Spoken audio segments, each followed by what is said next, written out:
Assalamualaikum warahmatullahi wabarakatuh. Perkenalkan, nama saya Nurmawati dari Prodi Akuntansi kelas AK 201. Saya akan mempresentasikan dari mata kuliah UAS Ekonomi Makro.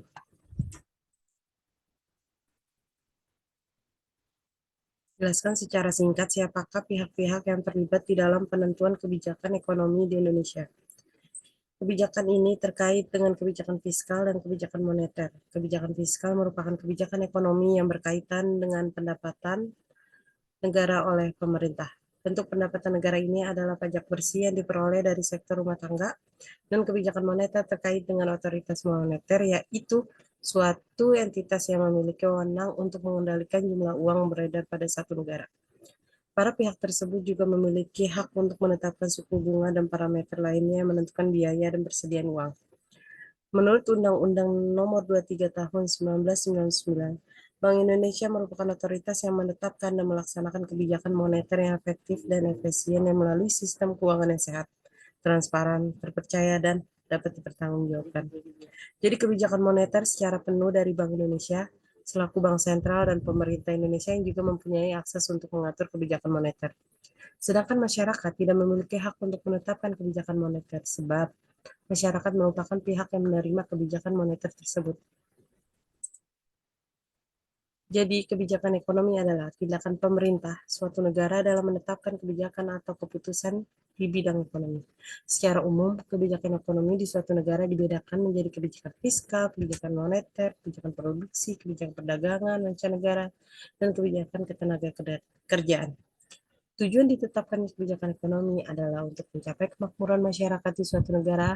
Kebijakan ekonomi dapat pula mencakup di dalamnya sistem untuk menetapkan sistem perpajakan, suku bunga, dan anggaran pemerintah.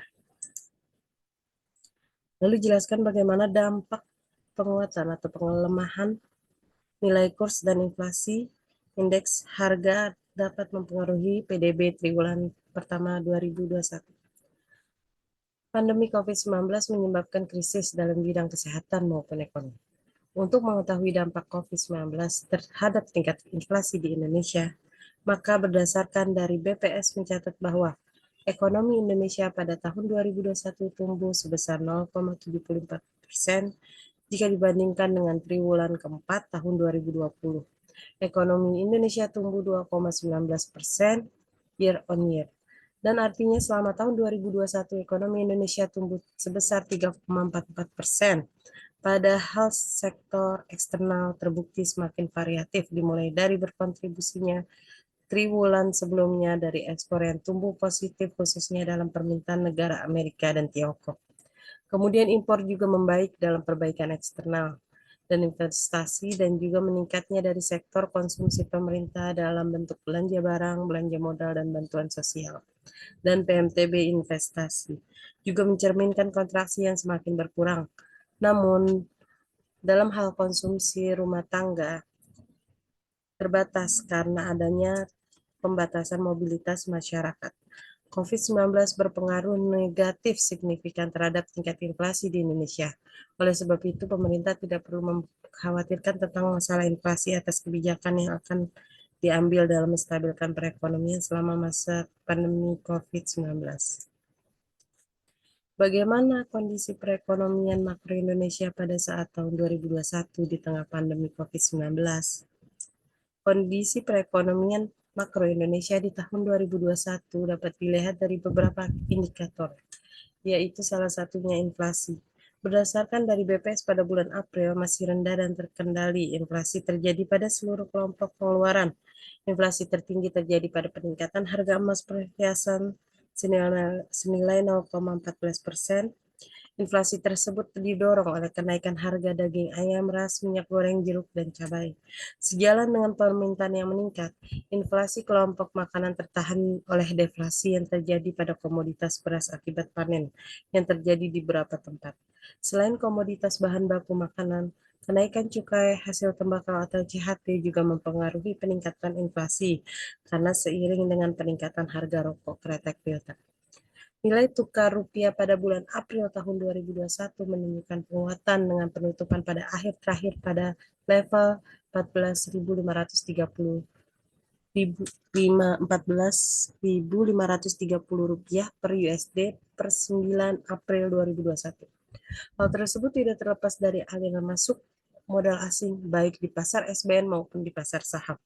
Di tengah ketidakpastian pada pasar keuangan global, sepanjang bulan April kepemilikan SBN oleh non-residen meningkat senilai Rp9,68 triliun. Neraca perdagangan barang Indonesia pada bulan April 2021 pun juga ikut tumbuh positif dan membaik dalam ekspor dan impor.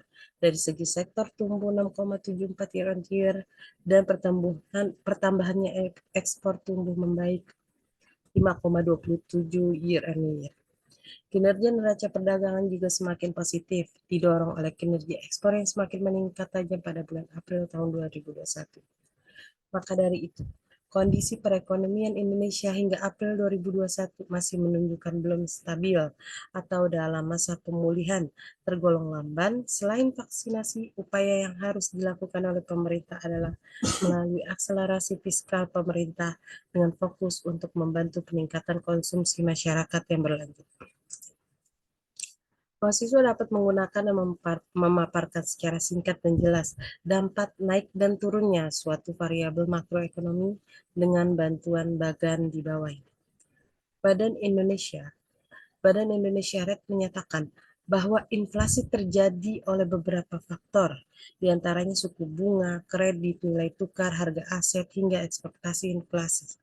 Bank Indonesia saat ini mengambil tindakan untuk menaikkan suku bunga agar terjadi permintaan agregat hingga dapat menurunkan tekanan inflasi. Namun jika Bank Indonesia menurunkan suku bunga kredit mengakibatkan permintaan kredit dari perusahaan dan rumah tangga menjadi meningkat. Meningkatnya inflasi menyebabkan bank sentral menaikkan tingkat suku bunga dan dapat menjadikan kontraksi atau pertumbuhan negatif dari sektor real. Jika suku bunga melemah, permintaan terhadap pinjaman akan lebih banyak, di mana masyarakat akan memilih untuk meminjam lebih banyak uang daripada menabung, yang artinya semakin banyak uang yang dibelanjakan sehingga ekonomi tumbuh dan tingkat inflasi mengalami kenaikan. Bukan hanya dari faktor di atas, namun ekspor juga mempengaruhi terhadap inflasi. Jika ekspor terus-menerus menaikkan penerimaan dalam pendapatan suatu negara, maka meningkatnya penerimaan pendapatan suatu negara akan menjadikan tingginya PDB, dan artinya ekspor akan menyebabkan pertumbuhan ekonomi. PDB yang menguat juga dapat menemukan ekonomi. Namun sebaliknya, jika penurunan pada konsumsi, investasi, pengeluaran pemerintah, serta ekspor akan menyebabkan penurunan produksi barang dan jasa dan juga menurunkan tingkat PDB. Jika nilai PDB-nya besar, maka akan mengakibatkan sumber ekonomi meningkat di suatu negara dan juga saat PDB harga tetap konstan atau real dapat menggambarkan laju pertumbuhan ekonomi yang secara umum terjadi di suatu negara atau pada setiap sektor dari tahun ke tahun di negara tersebut. Terima kasih. Sekian presentasi dari saya. Mohon maaf atas kurang lebihnya. Terima kasih.